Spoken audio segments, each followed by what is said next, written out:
Sweetie, if you needed extra work tonight, you could have just signed up. Pretending to be a guest isn't the move. Allow me. One less confused worker ruining the vibe. Yo, he actually did that. Maybe now he knows where he stands. He didn't own a suit that cost enough to impress anyone in that room. He owned the company signing the deal. Nobody in that ballroom knew it. So, they poured wine on him instead. In front of 200 guests, calling him staff, calling him nothing. Phones were already recording. And by the time they realized what they'd done, he was already gone. You know that feeling when a room looks perfect, but something rotten is hiding under all that shine? That was the night Trevon Ashby walked into the Meridian Grand Ballroom. Navy suit, simple watch, clean fade, nothing loud. The kind of look rich people overlooked, because it didn't beg for attention. He liked it that way. Let them guess. Crystal chandeliers hung over white tablecloths. A quartet played something soft nobody actually listened to.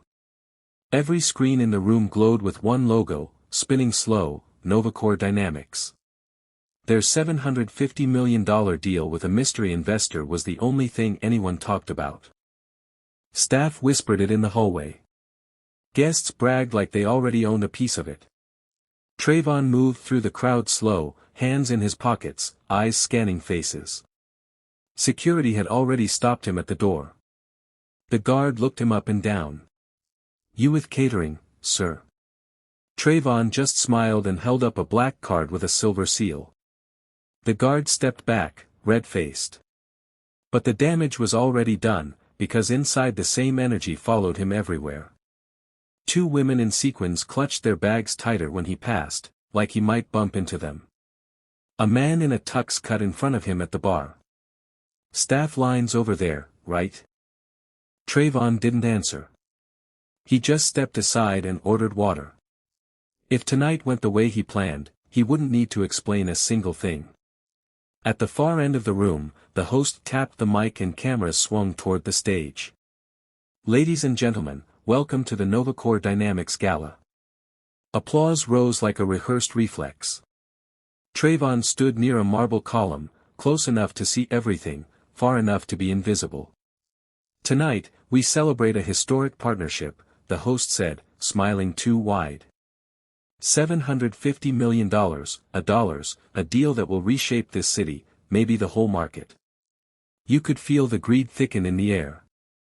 Then she appeared. Peyton Kessler, the CEO's wife, glided onto the stage in a gold dress that caught every light in the room. She waved like a queen greeting her people. Beside her stood her husband, Grant Kessler, the face of NovaCore, suit pressed so sharp it looked dangerous. Everyone watched them. Everyone except the one man who actually owned the company they were about to sign with. Whispers started before Trevon even moved. A server passed with a wine tray and a guest leaned toward her friend.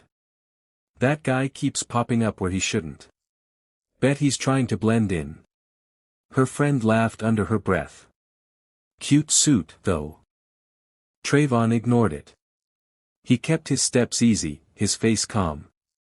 The carpet swallowed the sound of his shoes. Peyton spotted him first.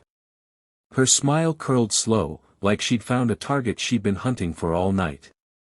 She whispered something to Grant. Grant's eyebrows dropped and he stepped off the stage, walking straight at Trevon with a tight, fake charm plastered on his face. Sir, are you supposed to be standing here? Grant tapped Trevon's sleeve like he expected him to flinch. Trevon kept his voice soft. I'm fine here. Just observing.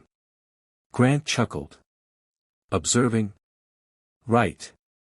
He snapped his fingers at a passing server. Get this man a towel. Looks like he's sweating through that budget suit. A few guests glanced over, trying not to stare. Someone whispered too loud, who let him into VIP? Staff entrance is on the other side. Peyton arrived next. Heels clicking in a clean rhythm. She lifted a wine glass off a tray without even looking at the server, then looked Trevon up and down. Sweetie, if you needed extra work tonight, you could have just signed up. Pretending to be a guest isn't the move. Trevon said nothing. His silence unsettled her more than words could. She pushed the glass toward his chest. Go take this to table 3. They're waiting. He didn't move. Her smile cracked. Seriously? Do your job. Grant snatched the glass from her hand. Allow me. He raised it high, eyes sweeping the crowd like he was performing. One less confused worker ruining the vibe.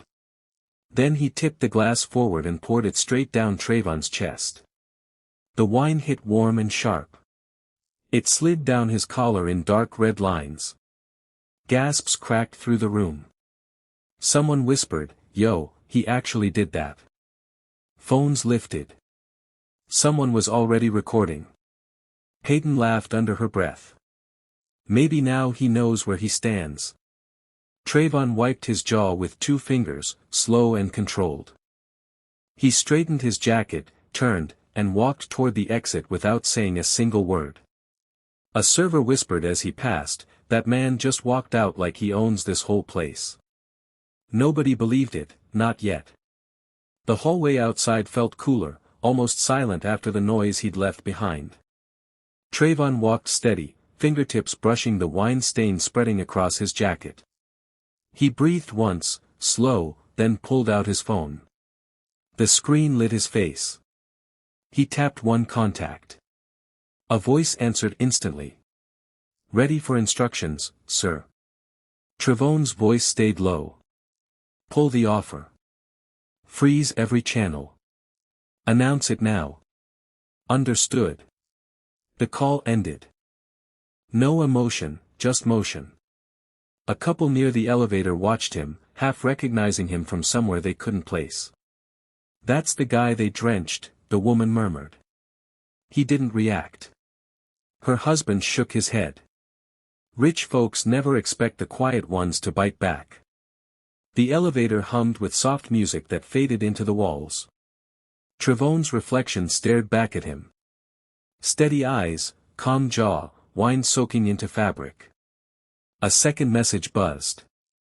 Legal team confirmed. Everything's moving.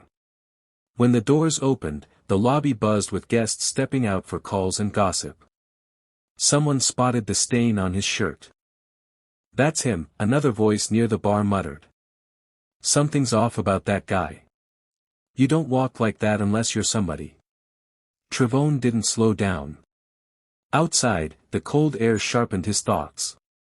A valet rushed toward him. He lifted one hand. "Walking's fine." The valet stepped back, unsure what he just seen. As Trevon crossed the driveway, the music inside the ballroom swelled, then cut dead. Guests near the windows turned, confused. "Why'd everything stop?" One man muttered. "Something happened in there. Maybe trouble with the deal." His date shrugged, eyes locked on the glass. At the edge of the lot, Trevon's phone buzzed one more time. Announcement delivered.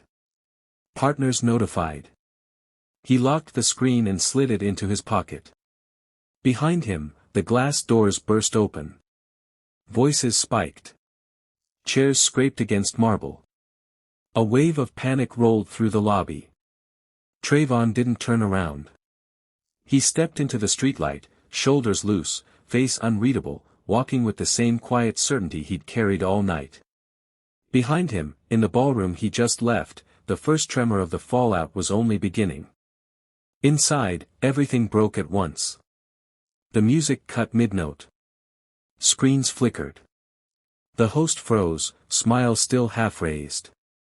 A tall man in a gray suit rushed through the tables, phone pressed to his ear, face shifting from confusion to panic. He whispered something to the host. The host went pale. Grant noticed first. "What's going on?" The host swallowed hard. The signing suspended. The room erupted. Conversations collided, sharp and overlapping. "Suspended for what?" a woman whispered to her partner. "You don't freeze a $750 million deal middle of a gala." Peyton tried to keep her composure, but her hand shook. She grabbed the host's arm.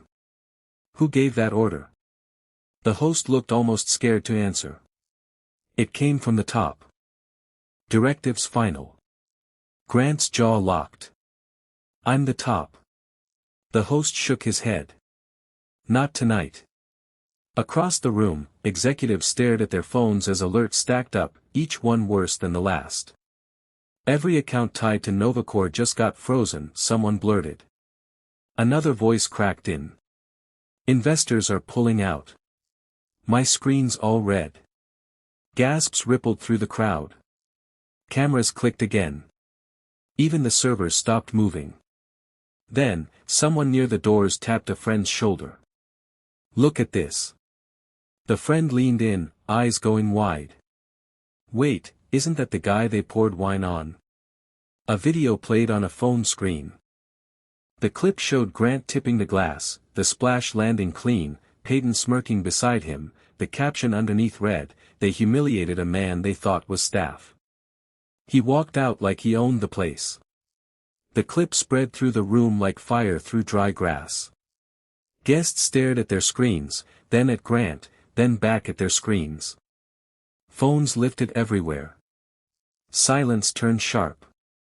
Peyton grabbed Grant's arm. "Fix it, now." "I don't even know what broke," he snapped back.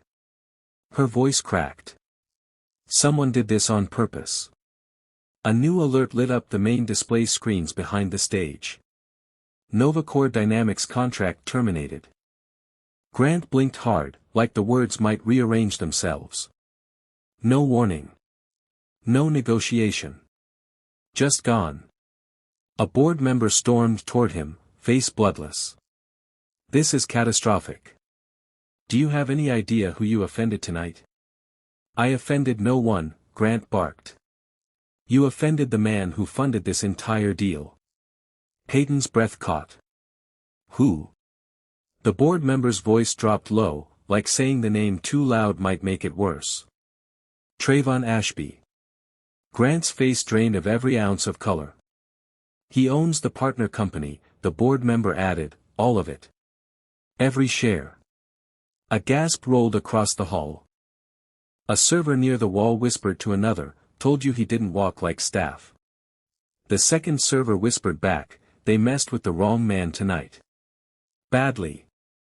Grant looked around the room like the air itself had vanished. Peyton pressed a hand to her forehead, her makeup smudging under her fingers. Her voice shook. "We poured wine on the investor." The fallout hit full force. Guests backed toward the doors. Some slipped out quietly. Others kept recording. Phones held high like torches. NovaCore's future cracked apart in real time, right there under the chandeliers. And somewhere outside, past the valet stand, past the street lights, Trevon kept walking, calm, unbothered, already 3 steps ahead of everyone still standing in that ballroom. Morning hit Grant and Peyton like a truck with no brakes. Headlines flooded every screen before sunrise. The wine clip looped non-stop. Grant's arm tipping forward, Peyton's smirk, Trevon's silence. Comments dragged them without mercy. Investors bailed one by one. Partners vanished. Board members resigned overnight. Their emails short and final. NovaCore's stock dropped so fast, the numbers looked fake. Peyton barely slept. She sat on the edge of the bed, hands shaking, mascara smeared down her cheeks, phone buzzing every few seconds like it was mocking her. Grant paced the room, hair a mess, shirt wrinkled from a night he never actually spent sleeping. Every call ended the same blunt way. "We're out. Don't call again." By noon, Peyton finally said it out loud. "We have to talk to him. If we don't, everything is gone." Grant hesitated, jaw tight, then nodded, weak, defeated, out of options. They drove across town to Trevon's neighborhood, quiet streets, ordinary houses, the total opposite of the chaos they'd woken up inside. When Trevon opened the door, he studied them with calm eyes, like the entire storm outside hadn't touched him at all. Peyton spoke first, her voice breaking halfway through the sentence. We were wrong. We treated you like nothing. Please, let us fix this. Grant's voice shook, too. We lost everything. Just give us a chance to talk. Trevon stepped aside, but he didn't invite them in. He kept his tone soft, firm, final. You didn't lose everything today. You lost it the second you decided a person's worth came from your own comfort. They stood there, silent, small in a way they'd never been small before. You built a world, Trevon said, where you believed disrespect had no cost. Now you're just seeing the bill. Peyton wiped her face, whispering, we didn't know who you were. That's the problem, Trevon said. You didn't care who I was. Grant swallowed hard. Is there anything we can do? Trevon shook his head once, slow, final. The deal is gone. The trust is gone, and my door is closed. He stepped back into the doorway, already turning away, already done with them. Walk carefully, he said. The world is smaller than you think. They left with nothing. His life kept moving forward. Their legacy stayed right there on that porch, cracked open, and never got picked back up again.